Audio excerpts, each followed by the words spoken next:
The rain was unrelenting that night, cascading down the city like a shroud of silence trying to cleanse its sins. Chicago streets glistened under the neon buzz of corner stores and flickering traffic lights. Aisha Johnson pulled the collar of her coat tighter, shielding her silk blouse from the storm. She hurried across the parking lot of the small pharmacy nestled between a laundromat and a liquor store, cradling a brown paper bag against her chest. Inside were fever reducers, a thermometer, and electrolyte packets for her daughter, who had been running a temperature all evening. As she fumbled for her keys in the drizzle, she felt it, a presence, a gaze cutting through the darkness. She turned her head slowly, scanning the lot. A black and white police cruiser sat idling across the street, lights off, barely visible through the sheets of rain. Her breath caught in her throat for a second, but she brushed it off. It was a public lot. It was probably nothing. She unlocked her Lexus SUV and opened the door. Then the voice came. "Ma'am, step away from the vehicle." It was sharp, commanding, and unmistakably male. Aisha froze, one foot already in the car. She turned. The officer was walking briskly toward her, hand on his belt, eyes locked on her like she was a suspect in a robbery rather than a mother in a storm. "Is there a problem, officer?" she asked, trying to keep her tone neutral. "You look suspicious. Got a report of loitering and possible drug activity in the area. I need to see some ID." Aisha blinked, stunned. "Loitering? Drug activity? I just picked up medicine for my sick daughter." He ignored her. "I need you to step away from the vehicle. Now." Rain trickled from her curls, soaking her collar and running into the small of her back. She slowly closed her car door and stepped away as commanded. "I'm a licensed attorney," she said. "I live 5 minutes from here. You can check my ID. I've done nothing wrong." But the officer didn't flinch. "Hands where I can see them. Turn around." "Excuse me?" Aisha asked, incredulous. "You heard me. Turn around." She hesitated for a heartbeat too long. And that was enough. He reached forward, spinning her roughly, pushing her against the wet hood of her car. The brown paper bag fell from her hands, spilling its contents across the asphalt. Pills scattered. A small thermometer cracked beneath his boot. She gasped as his hands patted down her coat, her pockets, her hips. "This is unnecessary," she protested, breath quickening. "You're violating my rights. Maybe you should have thought of that before you started acting like a damn junkie." He muttered under his breath. Her body stiffened. He leaned close, too close. "You people always think you're above the law." Aisha blinked rain and rage from her eyes. She wanted to scream, wanted to throw his words back in his face with the full weight of the law that she had spent a decade defending, but she said nothing. "Not yet. Not here." A few passers-by had stopped under the awning of a bodega, watching. No one intervened. No one said a word. Just eyes blinking through the mist and neon and shame. After several minutes, the officer seemed satisfied that she wasn't carrying drugs, weapons, or anything more dangerous than children's medicine. He stepped back. "You're free to go," he said coldly. She straightened herself with quiet dignity. "Name and badge number," she demanded, voice tight. He scoffed. "It's on the report. Give it to me now." He muttered. "Sergeant Daniel Briggs, 1738. She stared at him, memorizing the name like it was scripture. Without another word, Aisha knelt in the rain, picked up what she could salvage of the medicine, and got into her car. Her hands trembled on the wheel. Her daughter was waiting, but so was something else now, a fire beginning to burn. When Aisha got home, she walked straight to the bathroom, turned on the faucet, and stared at herself in the mirror. Her dark skin glistened with raindrops. Her blouse was clinging to her frame. But it was the look in her eyes, a look she hadn't seen in years, that stopped her cold. She had fought too long and too hard to be brought down by a man like that. She wasn't just anybody. She was Aisha R. Johnson, civil rights litigator, Harvard Law graduate, member of the Illinois Bar, and a mother. She was also the wife of Chicago's police superintendent. She didn't tell her husband right away. Marcus had been working late. Again, trying to reform the department from the inside. Something both of them knew was like trying to clean a sewer with a toothbrush. Still, he tried. He believed in the system, in due process, in evolution over revolution. But tonight, Aisha had been pushed past process. She sat at the kitchen table, her daughter sleeping upstairs, and wrote down every detail of what happened. Every word, every gesture, Every insult. She downloaded footage from the pharmacy's security camera via her professional license. Called a favor with the owner. The timestamp was clear. The audio wasn't perfect, but the image of her being frisked in the rain, without cause, told the story. She forwarded it to her private account, then printed still frames and clipped them to her report. When Marcus finally walked in near midnight, rain still clinging to his own shoulders, he looked tired until he saw her face. "What happened?" he asked immediately. She handed him the report. He read it slowly, each page harder than the last. When he reached the name at the bottom, Sergeant Daniel Briggs, his jaw clenched. He looked up at her. "He doesn't know, does he?" "No," she said. "He has no idea." The next morning was suffocatingly quiet in the headquarters of the Chicago Police Department. Officers moved with the sluggishness of a hangover. Coffee steaming from paper cups. Mumbled hellos half-hearted at best.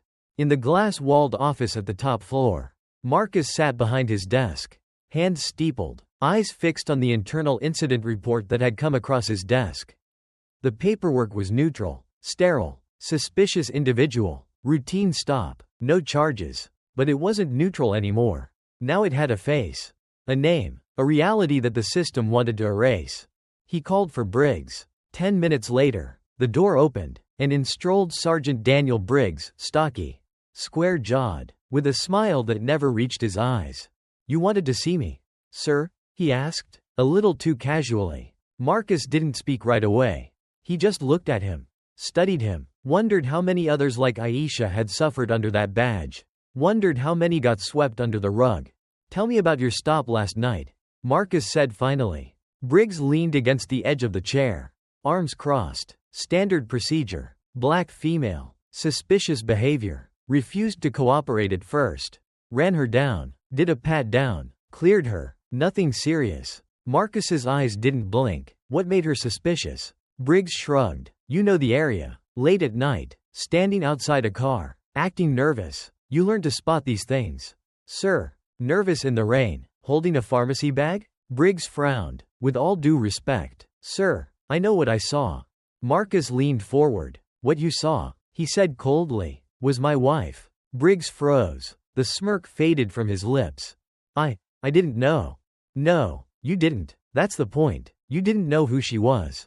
So you treated her like she was nobody. Like her skin color made her guilty by default." Briggs opened his mouth, but Marcus raised a hand. "This conversation is over. You'll be hearing from Internal Affairs." Briggs's face twitched, but he stood silently and left the room. When the door closed, Marcus let out a long breath. His chest ached, from fury, from disappointment, from shame, not just as a husband, not just as a black man, but as a leader of a system that had allowed men like Briggs to thrive for far too long. The storm last night hadn't ended. It had only just begun. The air was thick inside Superintendent Marcus Johnson's office. The moment Sergeant Briggs left the room, Marcus remained still, eyes locked on the door as it clicked shut. Silence surrounded him, deafening. Charged. He sat in the weight of that silence for a full minute before rising from his chair and pacing. How many others had Briggs stopped? How many times had Marcus missed the signs?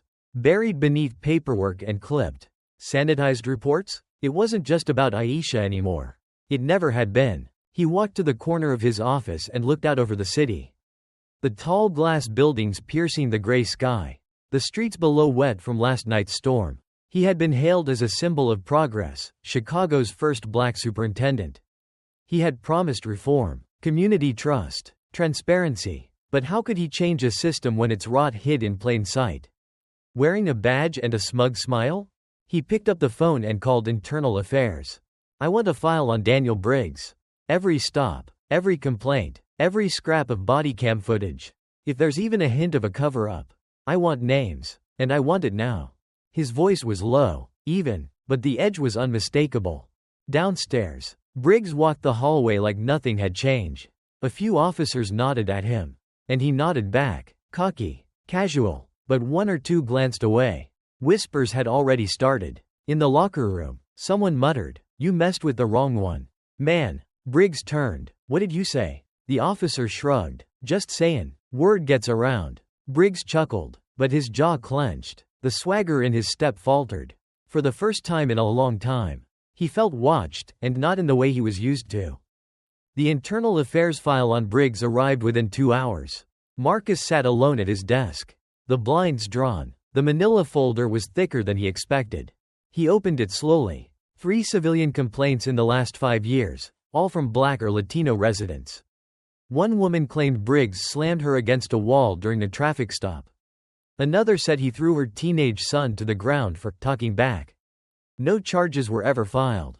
In each case, the investigation had been inconclusive. Lack of evidence, conflicting testimonies, lost footage. One complaint had a post-it attached. Bodycam not recovered due to technical error. Marcus's stomach churned. He leaned back in his chair and stared at the ceiling. How many technical errors does it take to bury the truth? He pulled up the departmental review logs on his computer and saw a pattern. Briggs had been partnered with the same 2 officers during each incident. One had since been promoted. The other had transferred. Both had signed off on clean reports. The stench of complicity was all over it. Marcus stood and walked to the mirror in his private restroom. He looked at himself, at the suit, the badge, the face of progress. He whispered to his own reflection, "If I let this slide, I'm no better than him." He stepped back into his office and picked up his phone again. "I want a meeting with the Civilian Oversight Board. Tomorrow morning. Make sure they have a copy of this file." Then he called Aisha. When she picked up, her voice was calm but distant. "Are you okay?" he asked. "I'm working," she replied, gathering witness statements. "There was a guy outside the liquor store. He saw everything. I'm going public with the investigation." Marcus said, "There's going to be heat." "I know," she said softly, "but this isn't about heat anymore. It's about fire. Let it burn." The news didn't break like a headline. It rippled, slowly, like a stone skipping across a lake. First, a journalist from a local Black-owned paper received a tip. Superintendent's wife racially profiled by veteran cop. Then came the murmurs on Twitter. A few screenshots. A blurry still from a security camera, clearly showing a uniformed officer with a woman pinned against her own vehicle in the rain. Within hours, the blogs picked it up. Then the mainstream media. Questions started to fly. Who was the officer? Was this retaliation? Was it racially motivated? Marcus faced a press conference that afternoon. A sea of cameras. Dozens of microphones. He stepped to the podium alone. The glare of the lights reflecting off the polished hardwood floor of City Hall. "I stand here today not only as the superintendent of the Chicago Police Department," he began, "but as a husband, a father, and a Black man in America." The room fell silent. "Last night, my wife, Aisha Johnson, was stopped and subjected to an illegal search by one of my officers. Not because she was doing anything wrong, but because of how she looked. Because of where she was. Because of a system that still fails to treat every citizen equally under the law." He paused. "That officer has been placed on administrative leave, pending an internal investigation. But let me be clear, this is not an isolated event. And it will not be buried." When he finished, the silence was replaced with a storm of questions. But Marcus walked away, refusing to play politics. The battle had begun, and it would not be won on camera. That night, Aisha's phone rang constantly. Advocacy groups reached out, civil rights attorneys, organizers, ministers. But not everyone was supportive. She received 2 anonymous emails calling her a liar.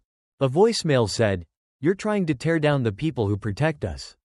You'll regret this." Another message, handwritten, arrived at their home mailbox. "Keep your mouth shut, or we'll shut it for you." Marcus sat at the dining table with her, reading the note with shaking hands. "They're scared," Aisha said. "Yeah," he whispered, "and scared men do stupid things." By the end of the week, Aisha was no longer a victim. She was a symbol. Her name trended on social media alongside hashtags like #JusticeForAisha and #NotOneMore. At the same time, inside the department, lines were being drawn. A few officers, mostly younger recruits, mostly men and women of color, quietly approached Marcus. They offered support, encouragement, even old reports they had never dared file. They had stories, rumors, hidden truths. But not everyone was on his side. In the precinct cafeteria, whispers turned to murmurs. Old guard cops looked at Marcus with narrowed eyes. Some stopped saluting when he passed. Others made jokes when they thought no one was listening. "He's letting his woman run the show." This is what happens when you mix politics with policing. He's gonna hang one of our own to save face. Briggs, meanwhile, was quietly rallying his allies. He told his version of the story, how he was just doing his job. How the media was twisting it. How the brass was betraying him. It's a witch hunt, he muttered one night in a smoky back room of a union meeting. They want to take us down one by one. A few nodded in agreement. Not everyone, but enough. Later that night, Marcus received another letter. This one was typed, "No return address. She's making you weak. We remember when you stood for the badge. Now you stand for her."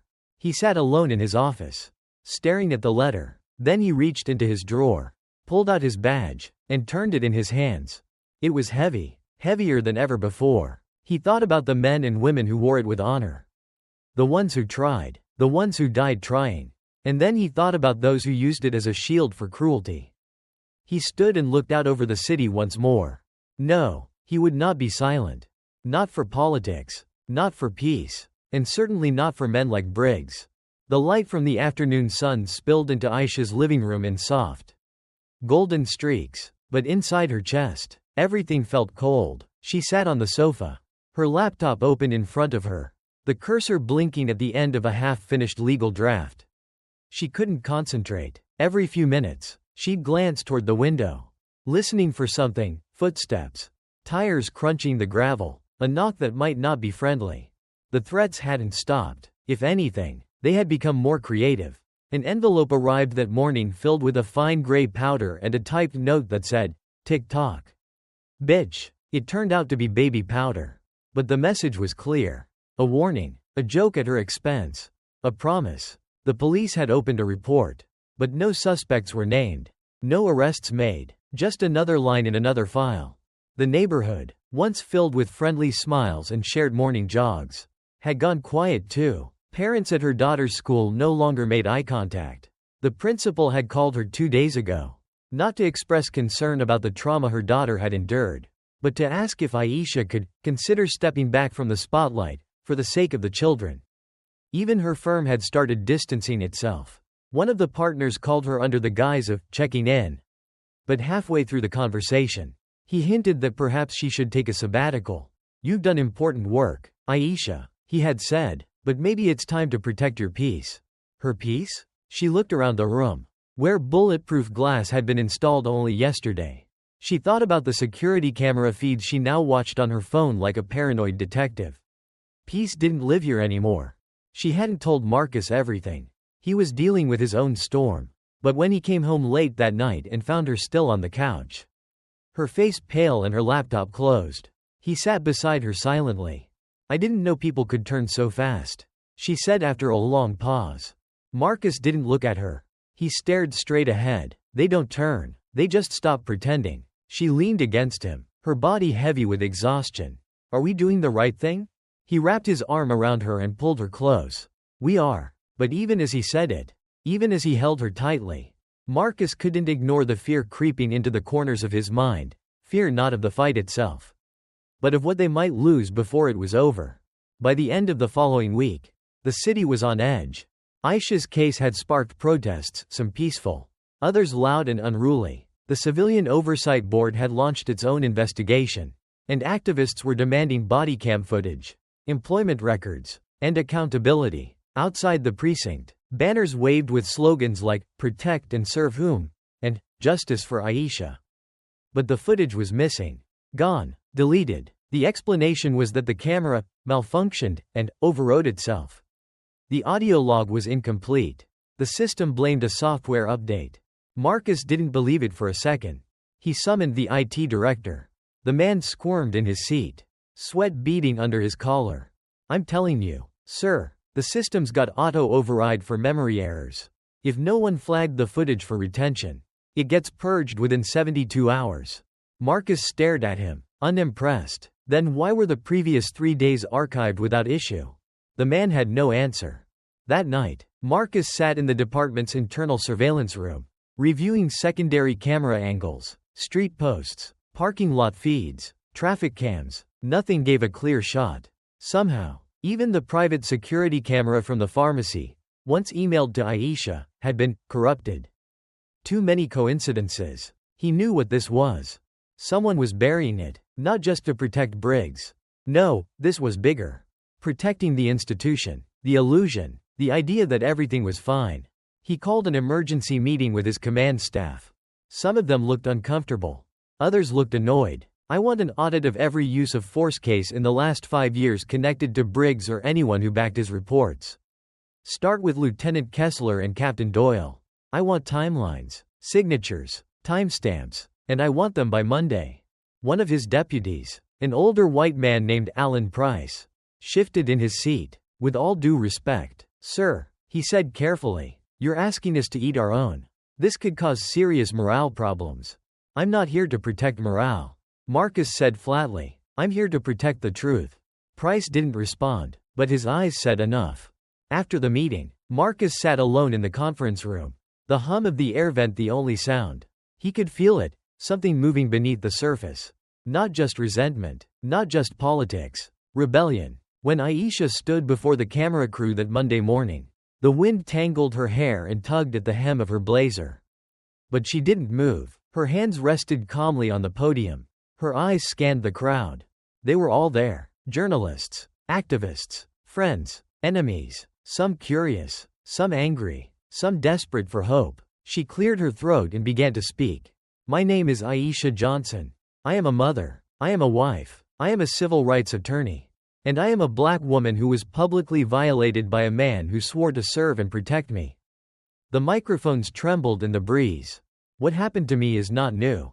It is not isolated. It is not rare. It is routine. It is systemic. It is covered, dismissed, erased. Until now. She looked straight into the cameras. Unflinching. I did not deserve to be thrown against my car. I did not deserve to be touched. Insulted. Treated like less than human. And I do not deserve the threats I now receive for telling the truth. She paused. But let me make something clear. I will not be silent. Not now. Not ever. And no matter who you are, whether you wear a badge or not, if you violate the people, you will be held accountable. Behind her, Marcus watched silently. He had no words, only pride and fear. The crowd erupted into applause and cheers. But over the roar, somewhere near the back, a single voice shouted, "Liar!" A scuffle broke out. Police moved quickly to separate protesters from counter-protesters.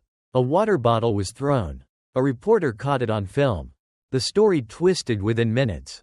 Later that night, a headline read, "Superintendent's wife sparks chaos in the streets." The media had shifted. Aisha closed her laptop in disgust. They're turning it against us. She muttered. They're turning me into the problem. Marcus rubbed his forehead. Weary. That's what they do, he said. They don't fight with truth. They fight with noise. She stared at him. So what do we do now? He looked up at her. Eyes fierce. We get louder. 2 days later, Aisha's phone rang just after midnight.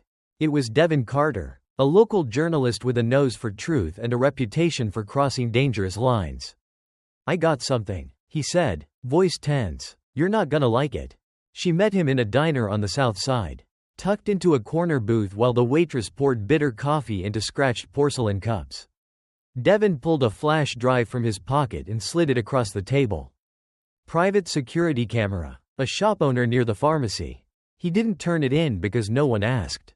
Aisha's hands trembled as she plugged it into her laptop. The grainy footage loaded. The timestamp matched. She hit play. There she was, clear as day. Briggs confronting her, pushing her, patting her down. And then, he leaned in, close to her ear. And though the audio was muffled, the words were unmistakable. You people always think you're somebody. Aisha covered her mouth. She had relived that moment 100 times. But seeing it, undeniably, inescapably, was different. It was confirmation. It was power. I'm going public with it, she whispered. Devin frowned. You need to be careful. If they erased all the other footage, they'll come after this too.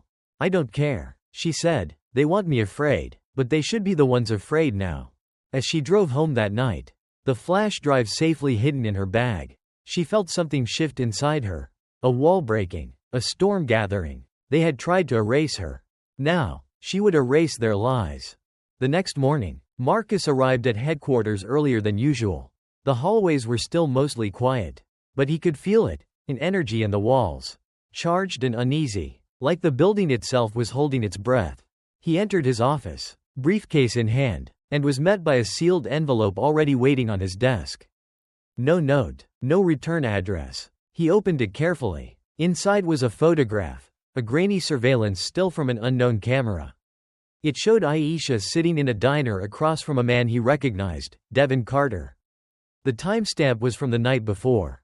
On the back, scribbled in all caps marker.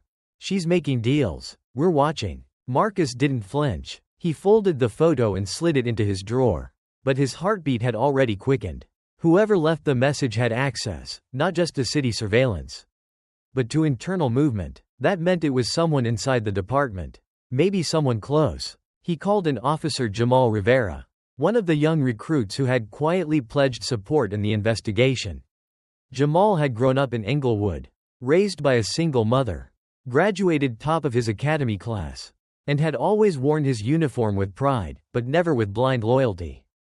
Marcus trusted him. He slid the photo across the desk. "Find out where this was taken. Trace the camera. I want to know who pulled this image. When, and under whose authority." Jamal looked at it, jaw tightening. "Understood." Marcus stood. "And Jamal, don't tell anyone you're looking into it. Not even your friends." That afternoon, Internal Affairs dropped their preliminary findings. The report was heavily redacted, laced with technical jargon and legal caveats. Still, it contained enough to make Marcus's blood boil. Inconsistent timelines, missing footage logs, unauthorized database access, and at least 2 forged officer reports. But when he asked for a full inquiry into Captain Doyle, who had signed off on all of Briggs' incident reports over the past decade, the chief of administration pushed back. "That's overstepping," she said. "Doyle's got a clean record. You're digging in dangerous territory." "Marcus." He leaned forward, his voice low and firm. "Good. That means I'm getting close." But as he left the meeting room, he passed Doyle in the hall. The older man smiled at him, calm and smug, as if the fire hadn't even begun to reach his feet. That night, Marcus received another anonymous message, this time on his personal phone. "Protect your family. Back off. Last warning." He didn't sleep. It started with the sound of glass shattering. Aisha woke to the high-pitched scream of the home security alarm, followed by their daughter's terrified cries. Marcus was already out of bed. Grabbing the baseball bat he kept under the nightstand, he sprinted down the hallway, heart in his throat. The front window had been smashed. He rushed to the foyer just in time to see a dark figure bolting away into the night. Red spray paint stained the wall. "Rat lovers die." Police were on the scene within minutes. But Marcus recognized most of the responding officers. Some were the very men who had expressed veiled doubts about his leadership. Others were part of the same union that had backed Briggs. Their questions were procedural, their tone distant. One officer even smirked as he asked, "Any idea why someone would target your home, sir?" Marcus didn't answer. The real question wasn't why, it was who. He reviewed the footage himself. But the intruder had worn a mask and gloves. The cameras caught only a silhouette, a tall man. Bulky, moving with purpose. Not a kid. Not a random vandal. This was planned, deliberate, meant to send a message. Aisha clutched their daughter in her arms on the living room couch, trying to soothe her with soft whispers. The little girl wouldn't stop shaking. "Mommy, are they coming back?" "No, baby," she said, kissing her forehead. "We're safe now." But her voice trembled. After the officers left, Marcus locked the door behind them, then turned to his wife. "We have to move you too. Tonight." She shook her head. "No, I'm not running. This isn't about pride," he snapped. "They crossed the line. It's not about the law anymore. This is war." She stared at him, her eyes blazing with fury. "Then we fight. But I will not hide." They didn't sleep that night. Instead, they sat on the couch, side by side, watching over their daughter as she drifted into uneasy dreams. The silence between them wasn't cold, it was electric. A vow unspoken. Whoever had tried to break them didn't understand. They had only made them stronger. The days that followed felt like a blur. News of the attack on Marcus's home spread quickly, making headlines not only in Chicago but across the country. Political leaders issued statements. Civil rights organizations called for investigations. But behind the scenes, nothing moved. No arrests, no leads, no urgency. The department called it ongoing. The mayor called it unfortunate. Aisha called it what it was: deliberate inaction. She took their daughter to stay with Marcus's sister in Evanston, a quiet suburb far from downtown. The separation hurt. Every night, she FaceTimed her daughter before bed. Every time, she fought the tremor in her voice when the girl asked, "When are you coming home?"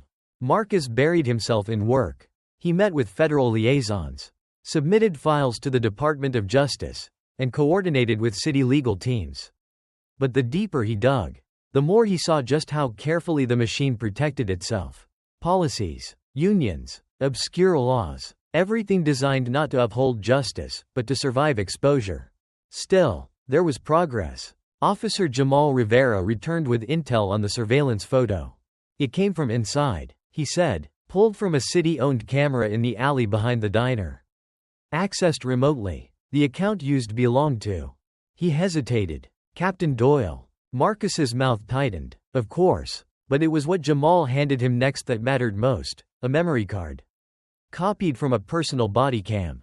Unofficial, Jamal said, but one of the rookies kept recording during a patrol with Briggs 2 months ago. Off the record, said he'd been uncomfortable with some of the things Briggs was saying.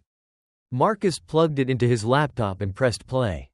Briggs was on camera, sitting in the cruiser, sipping coffee. Thing is, he was saying to the rookie, they all act like they're victims. But if you treat him like you treat everyone else, they call it racism. Gotta remind him who's in charge. The rookie was silent. Briggs laughed. I don't care if it's a lawyer, a judge, or the mayor's wife. If she's black and mouthy, she's getting patted down. The video ended. It was all there. The prejudice, the arrogance, the open contempt. Undeniable. Unforgivable. Marcus stared at the screen in silence. This was no longer about protecting Aisha. It was about purging a cancer from the heart of the system. Aisha stood before a crowded room once again, but this time, it wasn't a press conference. It was a hearing. The Civilian Oversight Board had agreed to an open forum, streamed live for transparency. Citizens, lawyers, journalists, activists, everyone had come to witness it. The room buzzed with tension. She took the stand calmly. Her hair tied back, her suit pressed, her voice steady. She recounted everything: the stop, the pat down, the slurs, the threats that followed. And then, when the board asked for evidence, she handed them the flash drive. A technician loaded the footage. The room went quiet. The video played. The moment Briggs pushed her against the car. The way he leaned in. The way he whispered poison into her ear. You people always think you're somebody. The silence afterward was heavy, like the oxygen had been sucked from the room. And then came the second video, the off-the-record body cam footage. Briggs bragging, laughing, dismissing the humanity of every person who didn't look like him. The faces of the board members paled. One woman on the panel, an older Latina civil rights attorney, whispered, "My God." When the footage ended, Aisha looked at the room. This is not about one man. This is about all the men and women who helped him hide. Who wrote his reports? Who deleted footage? Who signed off on lies? She turned her gaze directly to the board. Now you have a choice. Do you protect them, or do you protect the people? The applause that followed was slow at first, then thunderous. Outside, a crowd had gathered to watch the livestream projected on the side of a building. When the video ended, they didn't chant, they didn't shout, they stood in silence. Because sometimes, silence is louder than rage. And in that moment, Chicago held its breath, waiting to see if justice would finally speak. The courthouse was alive with tension, from the marble steps leading up to its grand entrance to the oak-paneled walls inside. Everything pulsed with expectation. It had been dubbed the trial of the season by the media.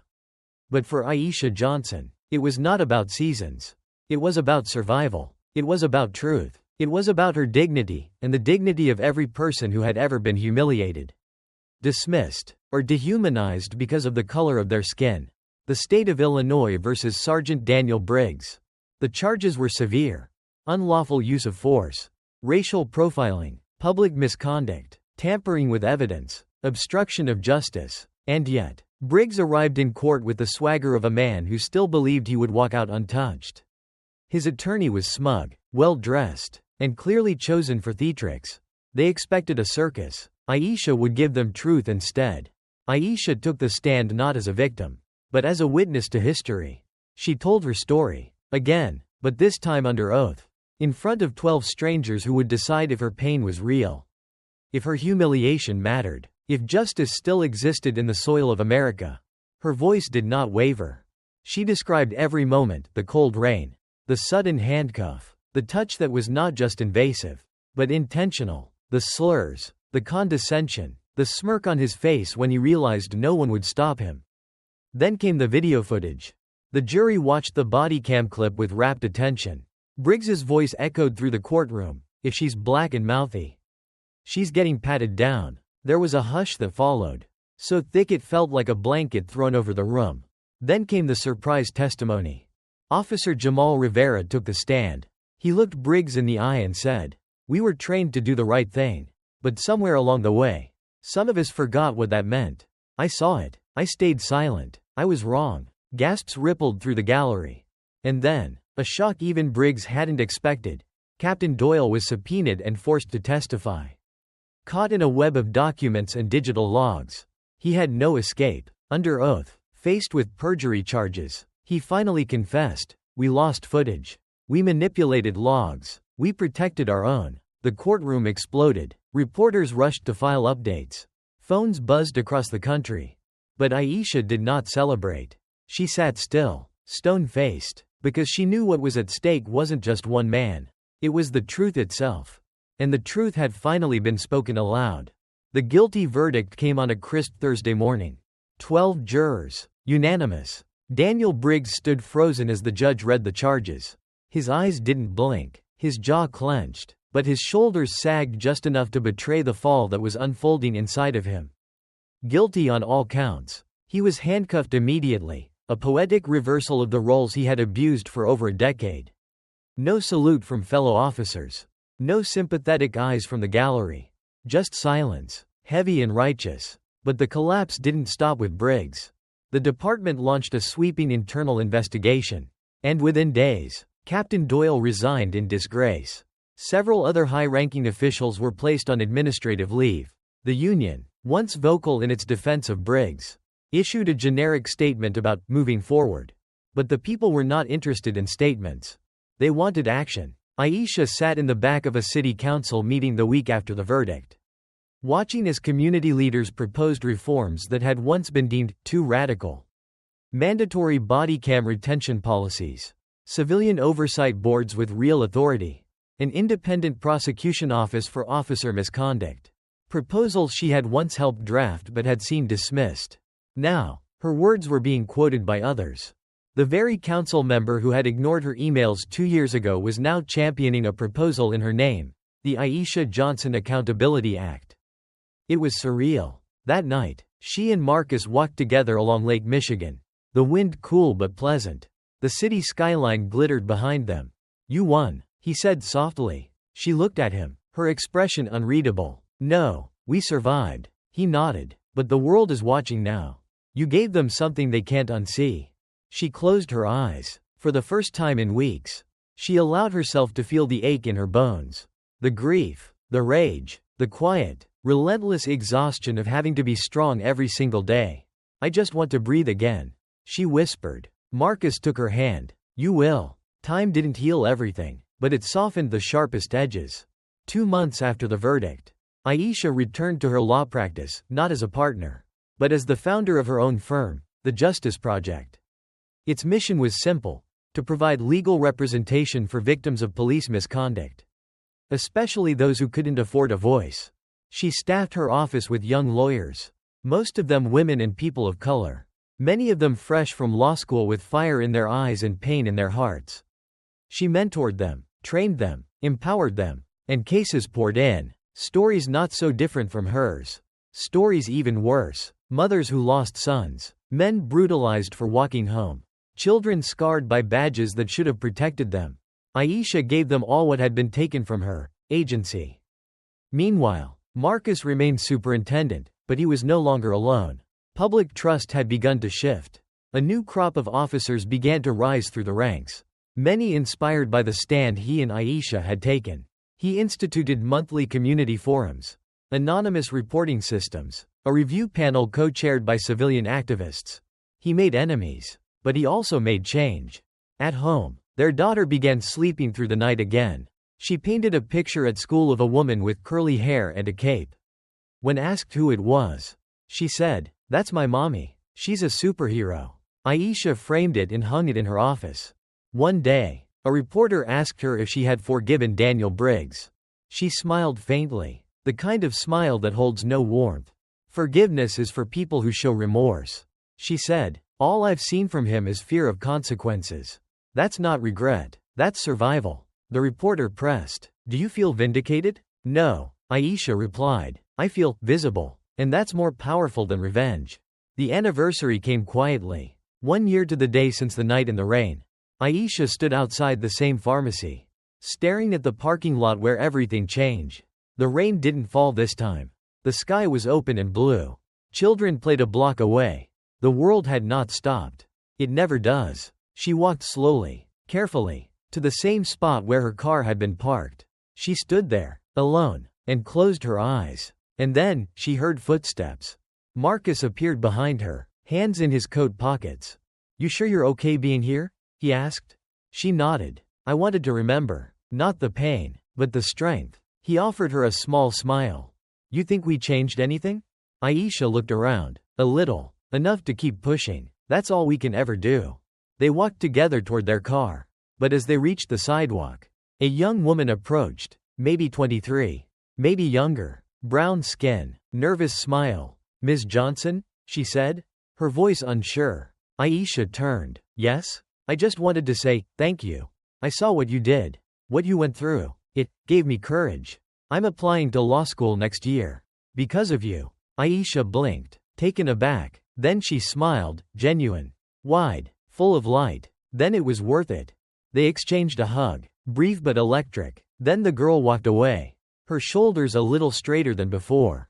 Aisha looked at Marcus. "Justice isn't an end," she said softly. "It's a beginning. For her, for us, for whoever comes next." And in that moment, with the past behind them and the fight ahead, Aisha Johnson chose not to fear the darkness anymore. She had already proven she could survive it. Now, she would light the way through it.